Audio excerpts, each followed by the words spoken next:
On the night of October 8th, 1871, up to 2,500 people burned alive in a fire so enormous, so violent, so utterly apocalyptic that it swallowed an area twice the size of Rhode Island in just a few hours.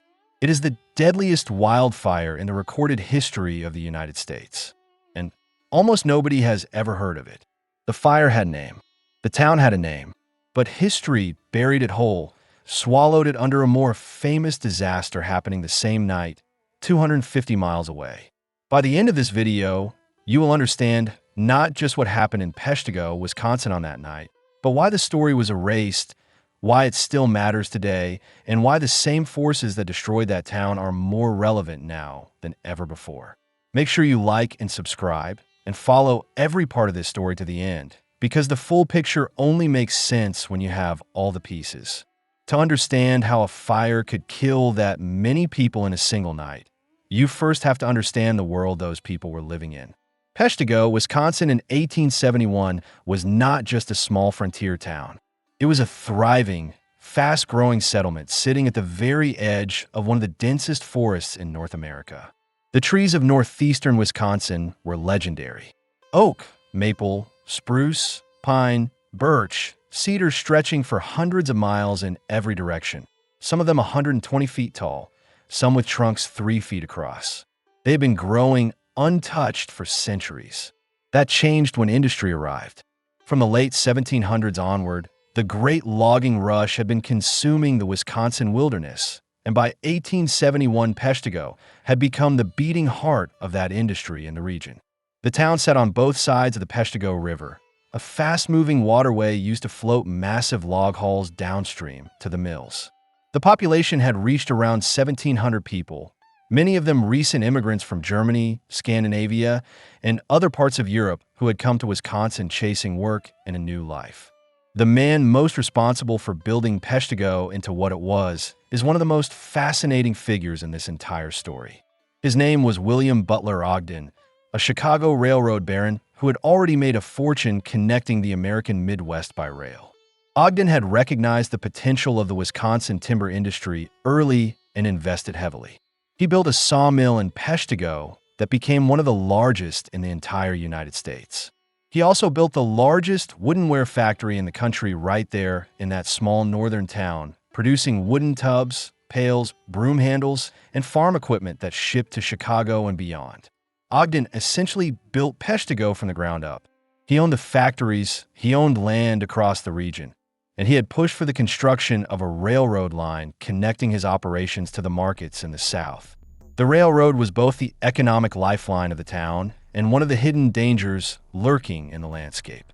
Rail crews worked through the forests at a relentless pace, cutting brush and leaving enormous piles of dried wood alongside the tracks. Locomotives ran on wood and threw sparks constantly. Small fires lit by passing engines in the dry brush were so common, they had stopped being a concern worth reporting.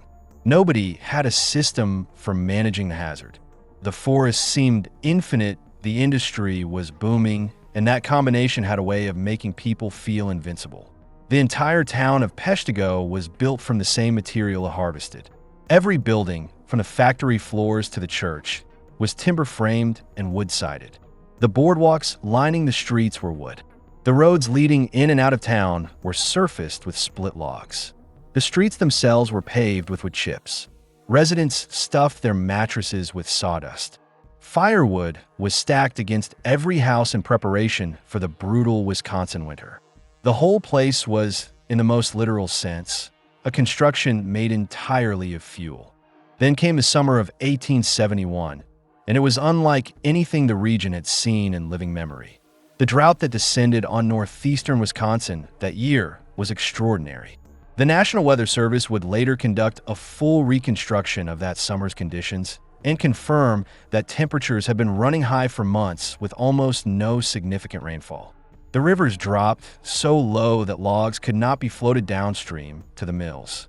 Enormous stacks of cut timber simply sat on the riverbanks, baking in the sun, waiting for water that was not coming. The wild rice marshes that Native American communities had depended on for generations dried out completely. Local tribes could not even use their canoes. Throughout September, Small fires had been cropping up across the region constantly. Farmers used a technique called slash and burn to clear their fields at the end of the growing season, setting fire to the woody debris left behind after harvesting. Loggers did the same, burning off leftover scraps after a clear cut. But in the drought conditions of 1871, those small fires were not behaving normally. They lingered. They smoldered. They crept through the dry undergrowth for days without dying out. The smell of smoke had become so constant in Peshtigo that residents had simply stopped noticing it. It was background noise. It was the smell of industry. It was nothing to worry about. Some of the more cautious residents had grown quietly anxious by early October. A few families had begun burying their most precious belongings in the ground, jewelry, documents, money, as a precaution. The town itself had stockpiled a large supply of water near the river as an emergency reserve. People were aware in the way that people become aware of danger when they live close enough to it long enough that something was not right about this autumn. But awareness without the ability to act is its own kind of trap. Precaution and true readiness are very different things, and Peshtigo was about to learn that difference in the most devastating way imaginable. The forest surrounding the town was not just dry. It was primed. Decades of logging had left enormous quantities of slash debris rotting and drying on the forest floor. Dead branches, dried pine needles, fallen trunks, and the residue of thousands of controlled burns had accumulated into a deep layer of tinder covering the ground for miles in every direction. When a fire scientist looks at those conditions today, they recognize exactly what they are looking at. It is the anatomy of a mega fire waiting to happen. Sunday, October 8th, 1871. The residents of Peshtigo went to bed that night the same way they had gone to bed for weeks. The air smelled of smoke. There were fires burning somewhere in the surrounding forest, as there had been for most of the fall. Nobody panicked. Nobody ran. A town of 1,700 people settled in for the night, completely unaware that they had only hours to live. The trigger arrived from the west. A powerful cold front pushed into the region that evening, a massive low-pressure system driving strong winds ahead of it. The weather turned fast. What had been a still, smoky night became something else entirely. The winds picked up and kept picking up, funneling through the forest corridors, and as they did, the scattered small fires that had been burning for days began to move toward each other. Fire behaves differently depending on the conditions around it. Under ordinary circumstances, a forest fire spreads at a walking pace and firefighters can work around it. But when the fuel load is extreme, when the air is bone dry, and when sustained winds exceed a certain threshold, something changes at a fundamental level. The fire stops being a fire. It becomes a firestorm.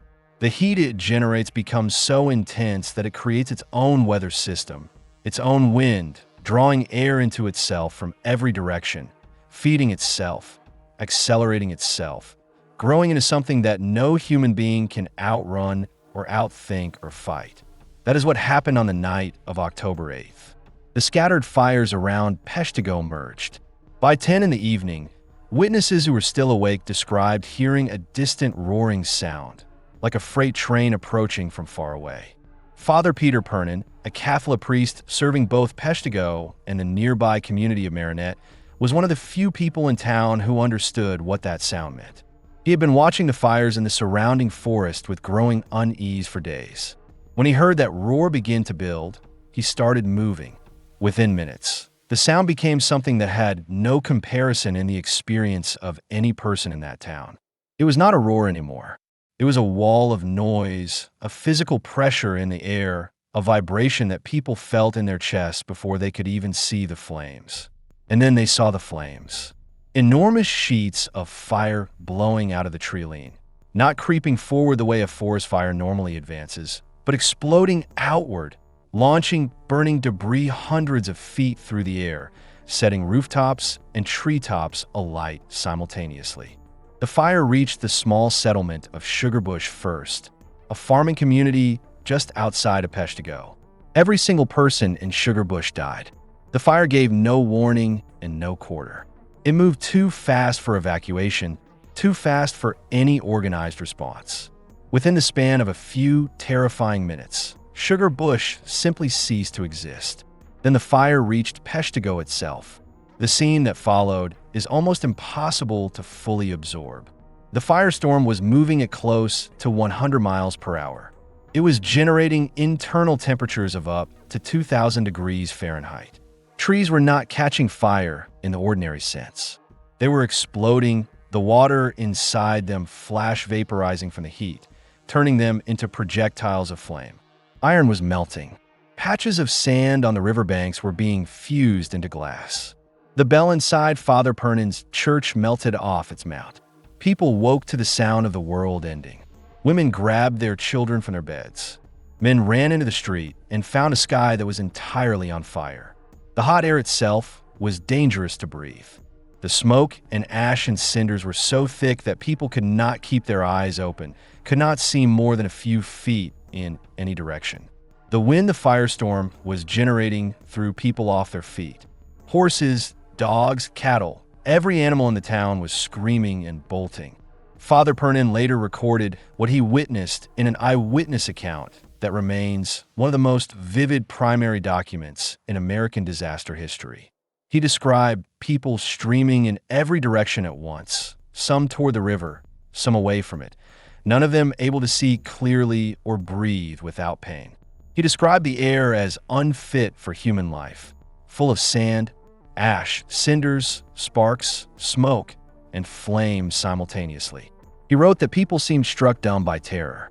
1,000 sounds rose together, the screaming of horses, the crash of buildings collapsing, trees tearing out of the earth, the roar of the wind, the crackling of fire leaping from structure to structure, but almost no human voices. The town had been reduced to pure animal panic. Those who understood that the river was their only chance ran for the Peshtigo River. It was a desperate gamble. The water was cold and fast, and in the chaos, hundreds of people plunged in without being able to swim well, without being able to see where they were going, carrying children, carrying nothing, some wearing only their night clothes. The fire was so intense that it heated the air directly above the surface of the water. Some who made it to the river survived. Others drowned. Others succumbed to hypothermia, their bodies failing in the frigid current as the inferno raged on both banks around them. Father Pernan himself spent more than 5 hours in that river before the fire finally passed, standing in the water up to his shoulders, keeping his head low, watching the town he had served reduce itself to ash on both sides of him. 3 people who sought shelter inside a large water tank near the factory boiled to death when a surrounding fire heated the metal. 200 people died inside a single tavern, trapped together with nowhere to go. One man, understanding that his children would not outrun the fire, made the most devastating calculation a parent can make. He took out a knife and slit the throats of each of his children to spare them from burning alive. Whether he survived to carry that act with him, history does not record. The firestorm also produced something that survivors struggled to find words for. Multiple accounts describe what can only be called a fire tornado, a massive rotating column of superheated air and flame generated by the interaction of the firestorm's own wind systems. This vortex was powerful enough to lift railroad cars off their tracks and hurl them through the air. It tore entire houses from their foundations. Birds attempting to flee were caught in the updraft, pulled back into the column, and burned in midair. By midnight, Peshtigo was gone. Not damaged, not partially burned. Gone. When the sun came up on October 9th, the town of Peshtigo did not exist anymore. 16 other communities across northeastern Wisconsin and the Upper Peninsula of Michigan had also been destroyed. The fire had burned a swath of forest 10 miles wide and 40 miles long in under 2 hours. The total burned area across the region reached somewhere between 1.2 and 1.5 million acres. The only structures still standing in Peshtigo when daylight came were a brick kiln and one partially constructed house built from wood that had been too freshly cut to catch. Everything else was ash. Here is where the story takes a turn that is as important as the fire itself. Because what happened after the fire in Peshtigo is not just a tragedy of loss. It is a lesson in how history gets written and who gets to decide what the world remembers. The answer to why almost nobody knows this story is not complicated, but it is worth understanding clearly because the mechanism that erased Peshtigo is still operating today. On the same night, 250 miles to the south, a fire broke out in Chicago.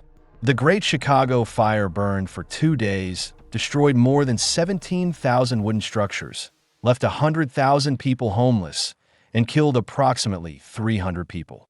Chicago was the second largest city in the United States. It was a financial hub, a media center, a symbol of American ambition and growth. When Chicago burned, every major newspaper in the country covered it. The story was on front pages from New York to San Francisco within hours. Peshtigo had no way to send word. The fire had destroyed every communication line connecting the town to the outside world. The nearest working telegraph was in Green Bay, 45 miles away across burned and impassable terrain. There were no reporters embedded in the region. No photographs existed. The town that burned had been, from the perspective of the national press, a remote lumber settlement that most readers had never heard of and could not have located on a map. The news of Peshtigo did not reach the state capital of Madison until 2 full days after the fire. And when it did, Wisconsin's own governor, Lucius Fairchild, was already on his way to Chicago. He had loaded supplies and relief aid on a trains heading south to help victims of the fire that had captured national attention. His wife, Frances Fairchild, was the one who intercepted the news about Peshtigo and acted on it. She stopped a supply train already loaded and bound for Chicago, rerouted it north, and began organizing a blanket drive and relief effort entirely on her own initiative while her husband rushed back from the wrong disaster. The governor arrived back in Wisconsin to find that his own state had experienced a catastrophe that dwarfed Chicago in human cost by every possible measure, and yet the national conversation was entirely focused elsewhere. The newspapers that eventually covered Peshtigo ran the story buried inside their pages, well below the continued coverage of Chicago's dramatic recovery. Reporters who reached the scene weeks later found a landscape so completely obliterated that there was almost nothing to photograph and almost nobody left to interview. The death count was impossible to verify and remains contested to this day, for a reason that is both simple and heartbreaking. All of the local records burned. Every census document, every church registry, every municipal record, every piece of paper that might have established who had been living in those communities gone. More than 350 bodies could not be identified at all because the fire had burned them beyond recognition. They were buried together in a mass grave. The official report submitted to the Wisconsin legislature 2 years later listed 1,182 confirmed names of dead or missing residents. But researchers who have examined the evidence since believe the true figure was significantly higher, possibly more than twice that number. The uncertainty itself is a kind of violence. These people died, and history cannot even tell you accurately how many of them there were. The overshadowing by Chicago became a permanent condition rather than a temporary delay. The Great Chicago Fire became one of the defining American disaster narratives, a story of a great city laid low and spectacularly rebuilt, a story with architectural consequences that reshaped an entire metropolis. It fit the American mythology of progress and reinvention perfectly. Peshtigo did not fit that mythology. It was a lumber town. It had no famous skyline to rebuild, no before and after story the nation could follow with civic pride. It was a place most Americans had never thought about when it was standing, and caring about it after it burned required an imaginative effort the news cycle simply did not support. There is one additional dimension to this story that historians have found impossible to ignore.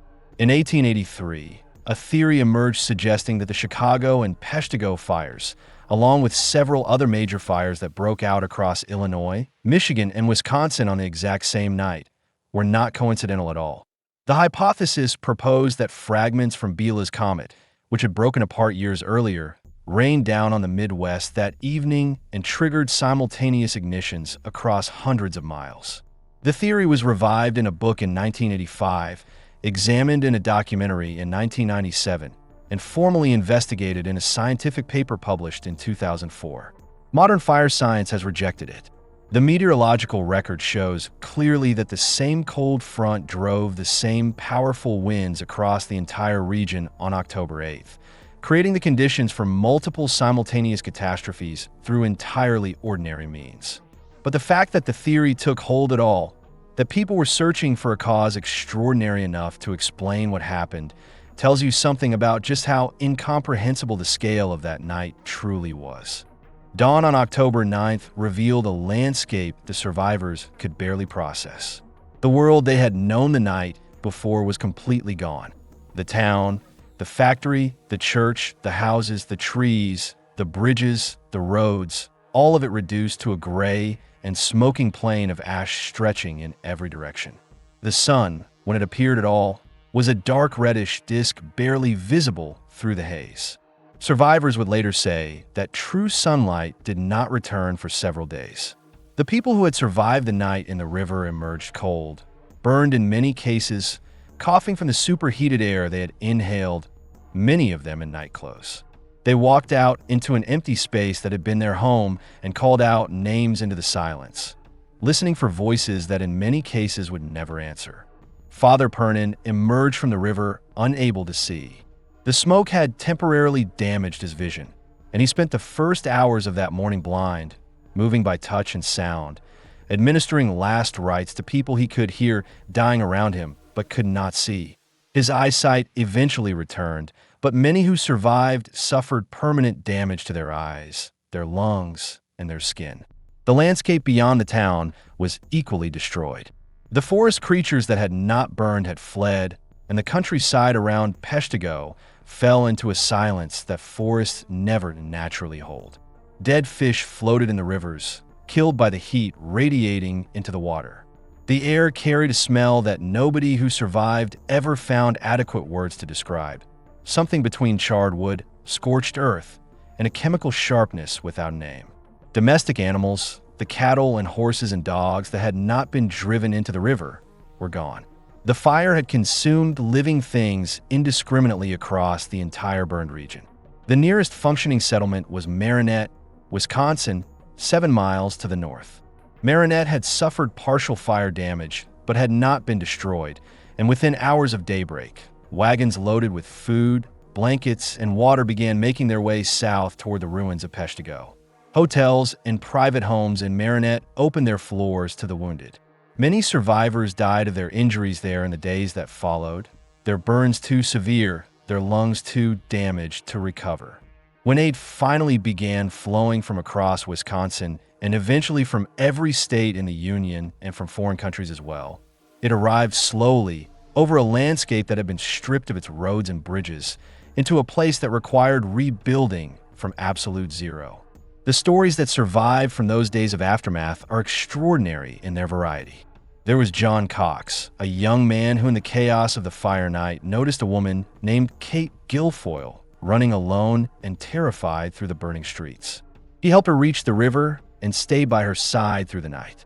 In the aftermath, with the world reduced to ash around them, something had been forged between them by what they had survived together. They eventually married.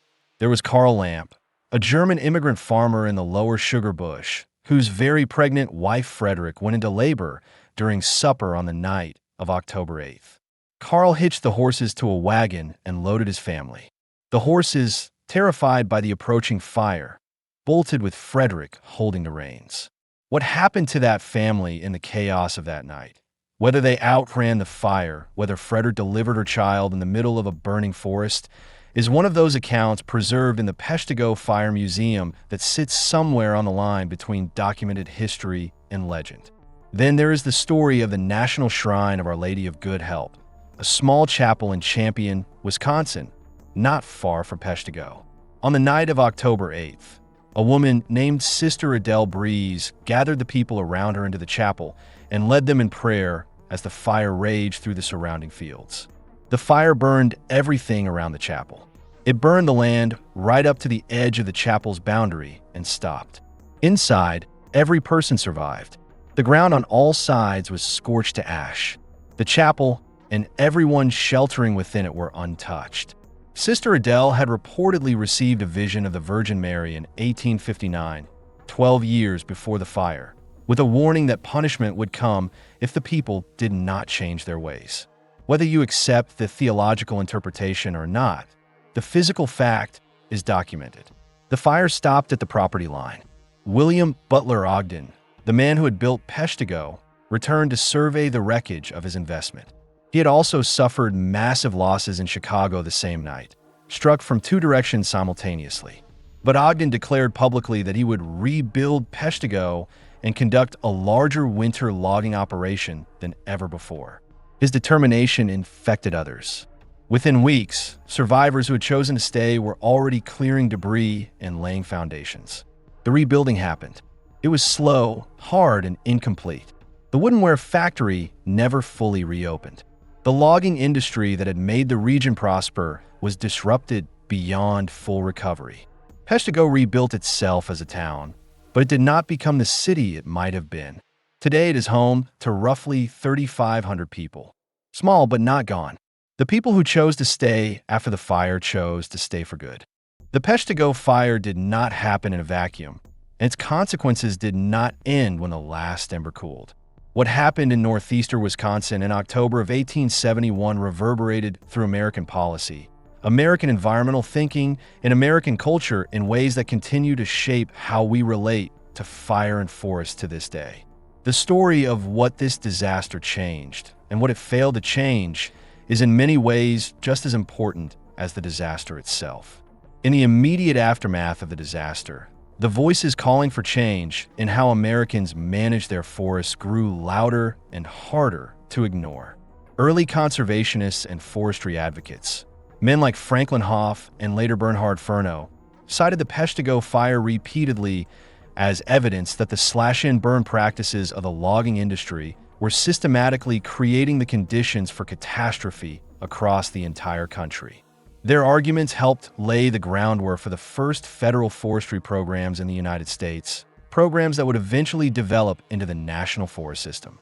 Peshtigo was the nightmare that gave the American conservation movement its most powerful argument. Those lessons were partially learned and then partially distorted. When another catastrophic fire event tore through northern Idaho in 1910, known as the Big Blow-Up, killing dozens of firefighters and consuming millions of acres in a single terrifying weekend, the policy response was shaped heavily by the memory of Peshtigo. The Forest Service leadership of the time concluded that all fire was the enemy and that total fire suppression was the only answer. For the better part of a century, American forest management operated on the principle of extinguishing every fire as fast as possible, no exceptions. That policy had consequences nobody anticipated. By suppressing the natural cycle of low-intensity fires that had historically swept through American forests every few years, clearing out accumulated debris and resetting fuel loads, land managers allowed fuel to build up on forest floors across the country to levels that made future fires far more catastrophic rather than less. The lesson of Peshtigo had been partially heard and then profoundly misapplied, and the forests of an entire continent paid for it over the following century. Today, fire scientists and land managers are grappling with the consequences of that legacy in real time. The mega fires burning through California, through Australia, through the boreal forests of Canada, through parts of southern Europe, follow a pattern that is disturbingly familiar to anyone who has studied what happened in Wisconsin in 1871. Prolonged drought, accumulated fuel from decades of suppression, a weather event, a lightning strike, a downed power line, a single careless spark, triggering ignitions that merge and accelerate beyond any human capacity to control. The fire behavior at Peshtigo, the vortex, the extraordinary speed, the temperatures that turn sand into glass, these are not historical curiosities. They are phenomena that fire crews are documenting and confronting regularly in the 21st century. The Peshtigo Fire Museum stands today just off the main highway on the western side of town. Inside, it holds artifacts that survived that night in 1871, objects warped and fused by temperatures most materials were never designed to withstand, alongside eyewitness accounts and records of the dead. Next to the museum is the Peshtigo Fire Cemetery, where the mass grave of those unidentified victims lies beneath a marker stating plainly that a booming town of 1,700 people was wiped out of existence in the greatest fire disaster in American history. The cemetery is on the National Register of Historic Places. Every year, a quiet number of people make the drive to stand there and try to absorb what that means. There is something worth sitting with in the full shape of this story. The Peshtigo fire killed at minimum 5 times as many people as the Great Chicago Fire. It destroyed an incomparably larger area of land. It generated fire behavior so extreme that scientists are still using it as a foundational reference for understanding the mechanics of modern megafires. And yet for 150 years, it existed mostly as a footnote, something mentioned to prove a point rather than told as the story it actually is. Chicago became a legend because it happened to a city the world was already watching. Peshtigo became a ghost because it happened to a place the world was not. That asymmetry in how we remember catastrophe is not unique to 1871. It is a pattern that repeats with uncomfortable regularity. The disasters that strike prominent places with resources and visibility and the infrastructure to tell their own story, become permanent entries in the cultural record. The disasters that strike remote places, poor places without powerful voices, tend to disappear.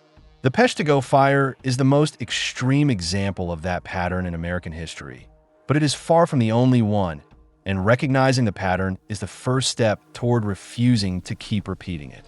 What the people of Peshtigo deserved, and what history withheld from them for a century and a half, was to be remembered by name, to have their deaths counted with care, to have their town recognized as the site of the worst wildfire catastrophe in the history of this country. Not as a footnote beneath the Chicago story, not as a trivia answer, but as what it actually was. A catastrophe of staggering proportions that killed thousands of human beings in a single night, that erased an entire community in the span of a few hours, and that contained within it every warning about the relationship between human choices and fire that we are still struggling to fully act on today. The night of October 8th, 1871 produced 2 fires. One of them is in every history book. One of them burned hotter, burned farther, and killed more people than any wildfire in the recorded history of this country. One of them reshaped a city that the world never stopped watching. The other reshaped a landscape that the world had already forgotten. Now you know which one history buried, and now you understand exactly why it should never have been buried at all.